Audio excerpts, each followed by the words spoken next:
Welcome to Drafting Out Loud and today's underdog market movers. On today's episode, we're going to look at some of the risers and the ones that we expect to continue to rise. Look at the fallers and a couple we expect to continue to fall. And then look at the underdog platform values. Identify a couple players, too, that we think are probably the values we should be targeting the most right now. Let's get into it. Okay, first off, here's our risers. We only have 1 day data so far since the beginning of BBM. Congratulations, everyone. And here are our risers. As you look at this list, it makes sense who's rising and why people are excited about them. Uh, there's a couple people on this list, though, that we want to hit on that I expect to continue to rise. First off, Jadarian Price. I expect him to continue to rise just because people are really high on him right now, excited to get him since he was a first round draft pick and everything. I think I'll probably be underweight on him. I was underweight on him in the pre-draft, and I'll probably still be underweight.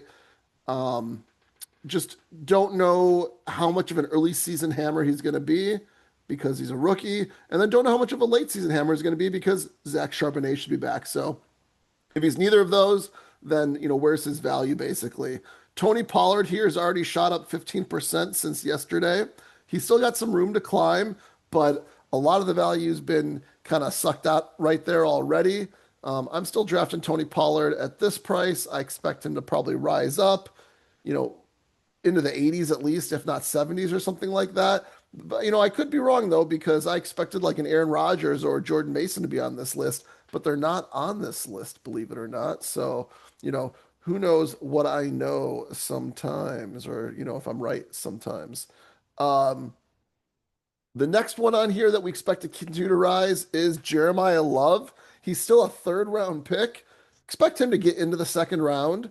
Don't know how far into the second round he's going to get, but expect him to get there. So I'd be drafting him here in the third round or late in the second if you have an opportunity, depending on what else is available. But definitely, if you get him late in the third, early in the third, or anywhere in the third round, I can't think of really anyone that you'd want instead of one of those players. Next one on the list here that we're going to go over is Cam Skattebo. Or Cam Skattebo. He's a lot of people are high on him. Kind of a surprise, a little bit if you ask me. I think that it must have been the landing spot everyone was afraid of, as opposed to the injury. To me, it's like you should be just as scared or more scared of the injury, but I guess not. Or maybe the injury's priced in even if he starts rising up the boards. But now the chance of him losing his job is no longer a threat, so therefore he should rise, I guess. So I'm going to be trying to get him if I can, just because I expect him to continue rising up the boards. And I'm not going to chase him. I'm going to chase him up the boards just to get unique teams a little bit, but I don't think I'm going to be like super overweight on him, just trying to like sprinkle him in where I can, where I get value, where I get uniqueness, where I kind of need a running back on my team. Jordan Tyson's already picked 66. He's risen up a bunch. I don't know how much more he'll rise, maybe just because of momentum, but uh, somewhere around here is probably, I don't know if he gets into the fifth round. I'd imagine he stays here in the sixth round if I'd guess, but I could be wrong, depending on what goes down. Rashee Rice, he's already at pick 20. Expect him to continue to rise. I didn't think he'd rise this fast since he slowed down pre-draft, but I'd expect him to continue rising from here at pick 20.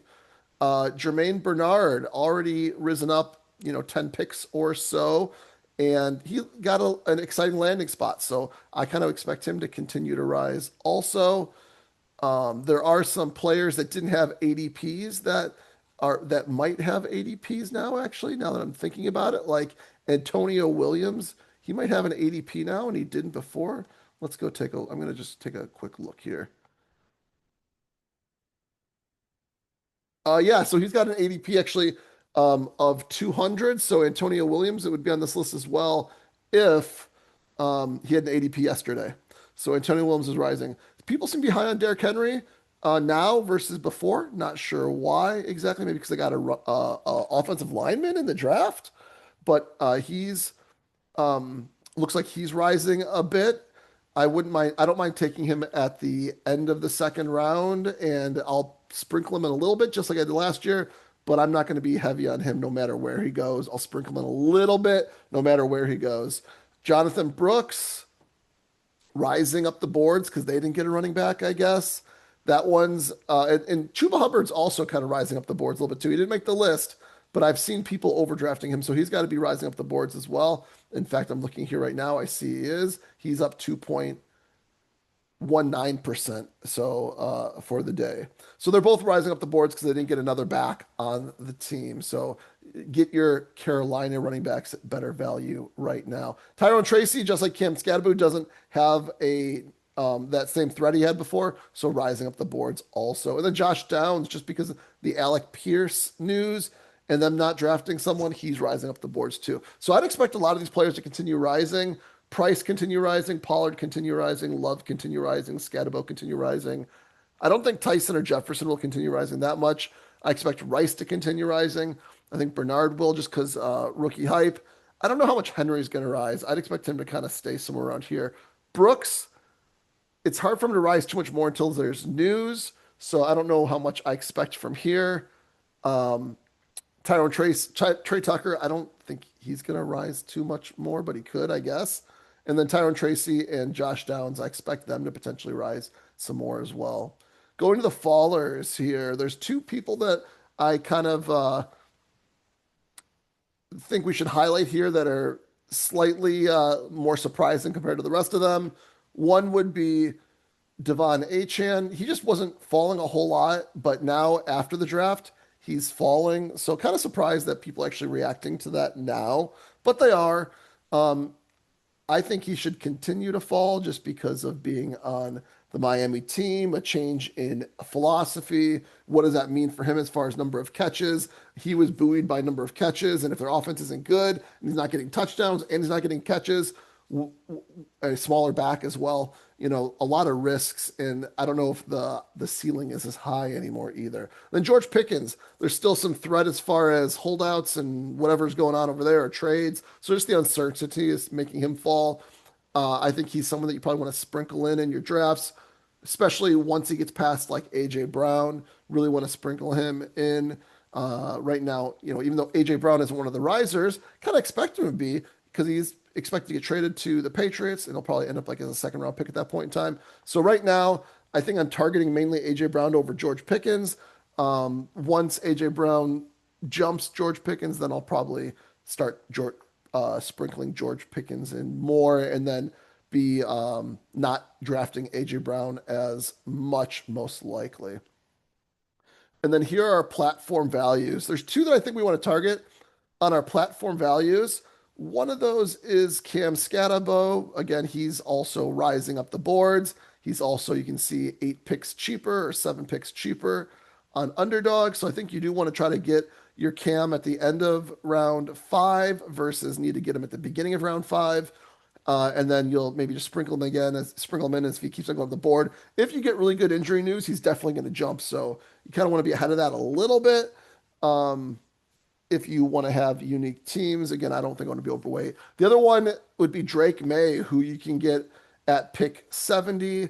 And sometimes you can see him fall actually deep into the next round, depending on the draft you're in. But I think Drake May is one you want to be targeting, especially if you're targeting AJ Brown, right? So try to get your AJ Brown stacks somewhere in the third round, and then get your Drake May around pick 70 or so, if possible. So there you go. Get your Patriots, get your New York Giants. Let your Pickens fall right now to get your Patriots, and try to get some cheap Tony Pollard, Jeremiah Love, and Rashee Rice while you can, and expect some of these other running backs to continue rising as well. Honorable mention, although he's not rising up like expected, to the Minnesota Vikings running backs. I expect them to rise up, though I've seen some pretty cheap prices on them. Tell me what I missed, or what you're doing that isn't capturing this data, and I'll see you in the drafts. Peace.